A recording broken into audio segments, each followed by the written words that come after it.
Galera, vamos acompanhar a imprensa esportiva falando tudo sobre a vitória do Vasco, galera. O Vasco sai da zona de rebaixamento, empurra o Cruzeiro e complica a equipe do Botafogo no Campeonato Brasileiro. O Botafogo pode perder a liderança nesta quarta-feira, caso a equipe do Palmeiras vença a equipe do Flamengo. Aí o Botafogo vai jogar na rodada também contra o Grêmio e vai jogar pressionado, galera. Isso mesmo, o Botafogo joga na quinta-feira, 8 da noite, no Newton Santos. Precisa vencer para poder não perder a liderança do Campeonato Brasileiro, galera. E o Vasco, né, conseguiu uma vitória importantíssima. O Vasco, nesse momento, ocupa a 15ª colocação com 37 pontos, né? Mesmo número de pontos do Santos e do Cruzeiro. O Vasco ultrapassou essas equipes, ultrapassou, no caso, o Santos pelo saldo de gols e a equipe do Cruzeiro pelo número de vitórias. Agora o Vasco só depende dele para poder não ser rebaixado para a Série B do Campeonato Brasileiro. Galera, vamos acompanhar a imprensa esportiva repercutindo tudo sobre a vitória do Vasco da Gama. O link, galera, vou deixar na descrição também. Crédito de direitos autorais e ESPN do Grupo Disney. Maior da história dos pontos corridos, né? Mas certamente está entre as maiores, de uma equipe que não tem jogado tão mal assim para ter essa queda de rendimento, mas também, no primeiro turno, também não jogou tão bem assim para ter a melhor campanha da história, e isso pertence ao futebol. Como eu já disse várias vezes, no primeiro turno, a campanha era uma campanha justa, porque não tinha interferência de arbitragem.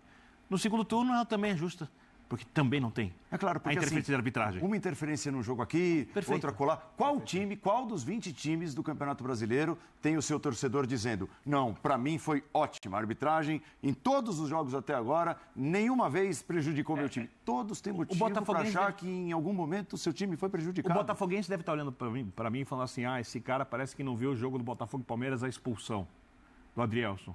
E eu acho que a expulsão foi injusta. Perfeito, ali o Botafoguense foi injusta. E é um lance importante, mas... o comportamento do Botafogo no segundo tempo... O comportamento do Botafogo no segundo tempo, o pênalti perdido. Se a arbitragem fosse direcionada, não marcaria o pênalti. Com certeza. Né? Naquele lance... Aliás, o pênalti... Do Rony. Bem o pênalti... Eu até acho que foi, mas assim, é um lance discutível. Então, por isso mesmo não teria marcado. Exatamente. Então, o Botafogo tem um problema, sim, emocional. É verdade. Tá pesado. Tá muito pesado pro Botafogo lidar com o favoritismo que ele conquistou merecidamente ao longo do campeonato. E atrás dele tem, nesse momento, duas equipes, talvez tenhamos três, não sei como é que vai ser o Flamengo, se o Flamengo chega ou não chega, mas tem duas equipes. Uma acostumadíssima a ganhar campeonatos, mentalmente muito forte, que virou o jogo contra o Botafogo, o Palmeiras. A outra, sem pressão nenhuma. Porque se o Bragantino perder o campeonato, não tem pressão nenhuma. Os jogadores entram lá para jogar aquilo que podem, com um treinador que preparou a equipe de um jeito muito bom, um time que joga futebol muito bom, e temos um campeonato aberto na parte de cima e também na disputa para ver quem permanece na primeira divisão. Para quem acha que pontos corridos são chatos, que são sempre entediantes... Eu estava pensando nisso hoje. Segue o jogo. Nossa, essa é uma das grandes fake news, assim, no nível absurdo. Não, mas quando o Botafogo abriu 12 pontos, tinha gente que ia lá e colocava na rede social o pontos corridos e aquele Z, dando sono, né? No corridos, né? De sono, Z de sono. Tá realmente assim. Jean, como é que tá? Tudo bem, Paulo? Tudo boa jóia. noite para você, boa noite para os companheiros. Pois é, acho que antes da gente falar de Vasco e Botafogo e do que o jogo significa, eu acho que, falando já de cara um pouco do que o jogo significa, a gente encerra uma 32ª rodada, não encerra ainda, tem um jogo para acontecer, você tem alguns jogos atrasados, mas enfim, são 32 rodadas e o campeonato fica absolutamente espetacular. Espetacular, não tem outro adjetivo para definir o que vira esse campeonato brasileiro nesse momento, depois de 32 rodadas. Porque assim, a gordurinha ou a gordurona do Botafogo foi embora, hoje essa gordura é ou de um ponto em relação ao Bragantino, ou de um jogo em relação ao Palmeiras, então foi embora completamente, e a partir desse momento, eu não sei, assim, a gente pode querer limitar o número de candidatos ao título, mas eu, olhando para o que é esse campeonato brasileiro, e para o que são as tabelas dos postulantes ao título, para mim, a gente tem 6 postulantes ao título. 6. 6? 6. Se você quiser dizer que o Atlético vai ter muita dificuldade, você pode até dizer, porque esse tem o mesmo número de jogos que Palmeiras e Grêmio, por exemplo, né? Não tem um jogo a menos como tem Bragantino e Flamengo, só que para mim tem a tabela mais simples do campeonato também entre esses 6 times. Mas tem 3 vitórias a menos que o Botafogo com 6 pontos atrás, ou seja, precisaria de 3 rodadas. Isso, mas pega o Corinthians, o Goiás, o São Paulo, o Bahia, enfim, acho que é uma... E aí tudo bem, tem 2 confrontos diretos contra Grêmio e Flamengo. Flamengo e então, Botafogo. Aí o que eu queria falar é isso também, assim, os confrontos diretos, Calçade. Todo mundo, exceção feita ao Palmeiras, tem 2 confrontos diretos se você considerar 6 postulantes ao título. O Botafogo pega o Grêmio e o Bragantino, o Bragantino pega o Botafogo e o Flamengo, o Grêmio pega o Botafogo e o Atlético pega o Grêmio e o Flamengo pega o Palmeiras, o Bragantino e o Atlético. É o único que pega 3 dos postulantes ao título. O Palmeiras pega só um, que é justamente o Flamengo, na quarta-feira. E eu nem sei se é vantagem ou desvantagem. Não dá para ver um encontro direto hoje. O que eu diria assim, é claro que por um aspecto é vantagem para quem tem menos confrontos diretos o fato de que os outros vão perder pontos nesses confrontos. Vai ter uma trocação. Então é uma loucura. A gente querer definir o que vai acontecer nessas 6 ou 7 ou 8 rodadas, depende, né? Mas 6 ou 7 rodadas finais, para alguns 6, para alguns 7 rodadas finais, é absolutamente impossível, porque você tem justamente o Flamengo, que a gente olhou ali na tabela, está na 6ª colocação, ele tem um jogo a menos. Se ele vence o Palmeiras na 4ª, ele passa até o mesmo número de pontos perdidos que o Palmeiras, que hoje é visto como um dos grandes concorrentes do Botafogo. Portanto, está tudo muito aberto. Eu acho que a gente tem, sim, 6 postulantes ao título. Não dá para excluir ninguém a partir do momento que esse campeonato mostrou o que mostrou. É um campeonato espetacular, faltando 6 ou 7 jogos para esses times. E lá embaixo, como o Birner disse, é a mesma coisa. É a mesma coisa. Essa vitória do Vasco, assim como a derrota do Botafogo, colabora demais para esse cenário, porque se nós temos já 2 virtuais rebaixados, o América e o Coritiba, os times de baixo começaram a ganhar. Então, ok, você tem hoje o Goiás com 35 pontos, depois Vasco 37, Santos... Jean, vamos lá. O Fortaleza, nono colocado, porque esse tem 2 jogos a menos. Nono colocado, Fortaleza, ele está a 5 pontos da zona do rebaixamento. Mas o Fortaleza, é bom lembrar, porque é o único que tem 30 jogos até aqui. Né? Então, não, mas tudo bem. Então, esquece o Fortaleza. O São Paulo também está com 42 pontos. Isso. Tem um jogo a menos. 5 pontos acima da zona do rebaixamento. Exato. Assim, Cuiabá, dependendo do que aconteceu hoje, o Corinthians, não podem ser excluídos dessa briga a partir do momento que o Vasco e o Bahia fazem uma campanha de recuperação, o próprio Santos faz uma campanha de recuperação, o Cruzeiro parou de somar pontos, mas enfim, era quem a gente via há algum tempo atrás como o time que tinha evoluído. Então, é uma briga espetacular lá em cima, é uma briga espetacular lá embaixo. Vai ser de uma tensão essa reta final do Campeonato Brasileiro que, de fato, assim, destrói qualquer argumentação a respeito da fórmula e tal. Aliás, acho que o que destrói mais a argumentação contra a fórmula é o fato de que a gente tem vivido neste ano, né? O Campeonato Brasileiro por pontos corridos começou em 2003, a gente vive hoje a maior média de público da história da competição. Ou seja, o brasileiro está curtindo esse campeonato. Amadureceu. E agora,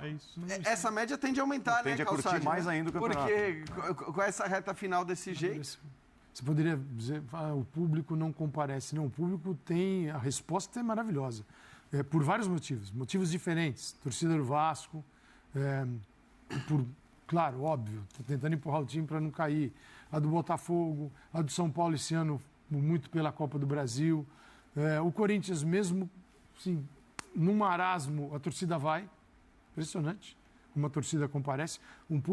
Foi um público ruim. O jogo, 7 da noite, no dia de semana, é terrível para chegar, né? Para a hora do rush de São Paulo. Como é que você leva 40 mil pessoas, assim, tranquilamente para o estádio? O Corinthians teve 30 mil torcedores. Isso vai se repetir na quinta-feira. Né? Tem Corinthians e Galo. Então, tem as torcidas, não só do Corinthians, de Flamengo, tem todas as torcidas pelo Brasil todo, deram um show. Acho que tem um amadurecimento aí. O que ainda eu lamento é que o que eu vejo no brasileiro, né?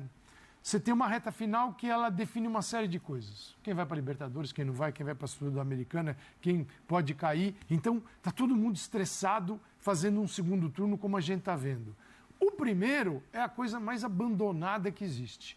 Porque Um está de olho nas Copas, um olha para a Copa do Brasil, outro olha para a Libertadores, outro para a Sul-Americana. Quem está em duas, na Copa do Brasil e na Libertadores, a prioridade está aqui e não o nacional. O nosso campeonato base, porque ele tem ele dura a maior quantidade de meses, o período dele é maior, então esse campeonato base deveria ser valorizado todo mundo, ele não é. Então, quando chega nesta etapa, que está tudo definido, agora, Libertadores, não estou nem em relação à final do Fluminense, estou falando muito antes, quando foram definidos os semifinalistas. Você já tem o funil, já a Libertadores já entregou esses clubes para o Campeonato Brasileiro. A Copa do Brasil já foi decidida muito antes. Aí todo mundo se volta para o brasileiro, aí vira essa loucura, que poderia ser assim o tempo todo.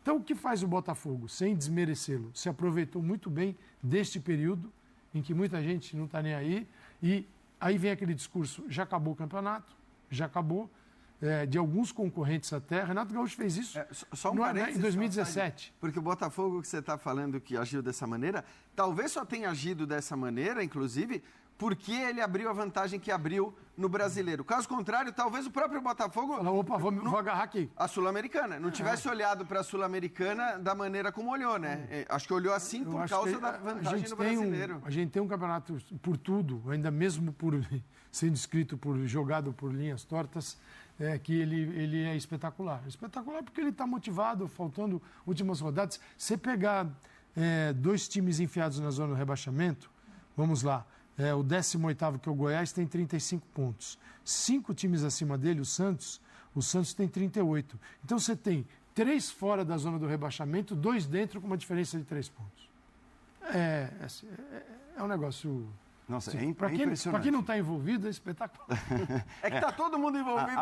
A zona da pasmaceira tem ali uns 2 ou 3 só, né? É isso, exato. Por exemplo, o Fluminense, que vai à Libertadores, sabe que vai de São Paulo, que não tem risco de cair. O São Paulo tem 42 pontos, tem 5 acima da zona do rebaixamento. É que é muita gente para baixo, né? Exato. Do nível baixo. 45 pontos já teve queda, mas é uma pontuação segura. Então ele está precisando de mais 3. Tá. Mas eu não sei, hein? Mas é bom não apostar em novidades. Exatamente. Vitor Birner, e assim, em relação ao Botafogo, pode ter gente se perguntando, mas a questão principal da queda é psicológica ou é técnica? Para mim, as duas casam. Sabe por quê? Sim. Porque o Botafogo não tem um treinador. O Botafogo não tem um treinador. O Botafogo tem um cara que está aprendendo a profissão, que é um cara esclarecido, bacana, que tem uma história legal no futebol, mas não é um treinador para levar um time ao título. O Botafogo, eu não estou dizendo que é isso, mas nessa coisa de gorduraça, de muitos pontos em vantagem, é aquela coisa, o importante agora, saindo o Bruno Lage, que é um cara de assinatura, um cara forte, de personalidade forte, o importante é os jogadores unidos, né, em torno de ali uma figura, o Botafogo tem, o Lúcio Flávio, mas nem precisa de muito mais que isso. É a impressão que pode ficar, porque assim, agora os treinadores serão muito importantes e o Botafogo não tem um treinador à altura de brigar do jeito que terá de brigar nessa reta final por um título brasileiro. E eu, repito, adoro o Lúcio Flávio. Adoro o Lúcio Flávio. Como pessoa, acho um cara esclarecido, um cara que se prepara, mas não é para esse momento. Galera, eu concordo aí com o que o Paulo falou. Na minha opinião também o Lúcio Flávio, assim, na minha opinião até o Caçapa tava melhor que ele, na minha opinião, né? Tá mais preparado do que o Lúcio Flávio. Mas a diretoria escolheu o Lúcio Flávio e agora vai ter que aguentar até o final do campeonato, né? Correndo o risco de perder o título do Campeonato Brasileiro, porque ele não está acostumado, como treinador, passar por essa situação. Como jogador é uma coisa, você do outro lado, como treinador, é outra situação. E já a equipe do Vasco tem um treinador que é experiente. O Ramon Dias é cascudo, o cara tá acostumado, o cara, Vasco perdendo vários jogos, Vasco mal, tá ele tranquilo, sereno. O cara tá sereno o tempo todo, entendeu? O cara mantém a tranquilidade, o cara deixa o time tranquilo, entendeu? Então isso, na minha opinião, conta muito num jogo decisivo, igual foi esse jogo de hoje entre a equipe do Vasco e a equipe do Botafogo. Foi um placar magrinho? Foi, mas é um placar muito importante, que coloca o Vasco fora da zona de rebaixamento, 2 colocações acima, tá? O Vasco passou o Cruzeiro, o Vasco passou também a equipe do Santos. Então, é importante, porque o Vasco agora só depende dele para poder sair dessa situação. Agora é só vencer mais uns 3, 4 jogos aí pela frente e se livrar de vez do rebaixamento. Aí ano que vem, a SAF vai ter que se virar para poder montar um bom elenco, porque no próximo ano o torcedor não vai aceitar o time brigando de novo pelo rebaixamento, né? Essa é a minha opinião. E já o Botafogo serve de lição. Assim, o Botafogo ele contratou bem, trouxe o Bruno Lage, o cara veio com grife, entendeu? Sendo que não se adaptou, não deu certo, entendeu? O cara quis mudar muita coisa, entendeu? Ele quis dar a identidade dele no time e acabou que deu errado, entendeu? Se ele fizesse ali o padrão tava tendo no Botafogo, dava certo. Ele começou não mexendo no time, depois começou a mexer muito. Não deu certo. Entendeu? Exatamente o que aconteceu. Agora o Lúcio Flávio, ele tá botando exatamente do jeito que tava o Luiz Castro, mas agora é outro momento do campeonato. O primeiro turno foi um campeonato e o segundo turno é outro. O primeiro turno foi exatamente o que foi dito agora na bancada do linha de passe. No primeiro turno, tinha muitas equipes envolvidas em Libertadores, Copa do Brasil, Sul-Americana. Ninguém queria saber do Campeonato Brasileiro. O Botafogo fez certíssimo. O Botafogo foi lá e venceu seus jogos e disparou no campeonato. Segundo turno, a campanha do Botafogo é a campanha de time rebaixado. Se você pegar a pontuação do Botafogo no segundo turno, é a pontuação de equipe rebaixada. O Botafogo estaria no rebaixamento se fosse contar somente o segundo turno. Então, assim, agora a gente vai ver se o Botafogo vai manter o emocional, porque na minha opinião o que atrapalha muito é o jogador ficar dando declaração. Quem não lembra o jogador do Botafogo zoando o Flamengo, não sei o que, botando coisa na internet, como já tivesse título nas mãos, e não é assim. Botafogo fez 3-0 no Palmeiras, foi pro segundo tempo, parecia que já tinha ganho o jogo já, o discurso já era de vitória, torcedor gritando é campeão, entendeu? Certas coisas não dá, não dá. Eu entendo que o time do Botafogo é uma equipe que não está acostumada ainda com essa decisão, uma equipe diferente, entendeu? Então o Botafogo tem que aprender agora a lidar com essa situação. Porque eu vou falar, agora o Campeonato Brasileiro começou de verdade. Começou de verdade, na minha opinião, o título não está mais nas mãos do Botafogo, né? O título ainda não está decidido. Botafogo tem a vantagem ainda? Tem a vantagem. Mas eu não diria ainda que o Botafogo é campeão, não, porque pode acontecer muita coisa no Campeonato Brasileiro. São 6 equipes envolvidas aí, com diferença de 6 pontos, e muita coisa pode acontecer até o final do Campeonato Brasileiro. Deixa nos comentários a opinião de vocês, quem vai cair e quem vai ser campeão do Campeonato Brasileiro. Galera, esse vídeo do nosso canal, vou ficando por aqui. Valeu, fui, nos vemos aí, galera, no próximo jogo.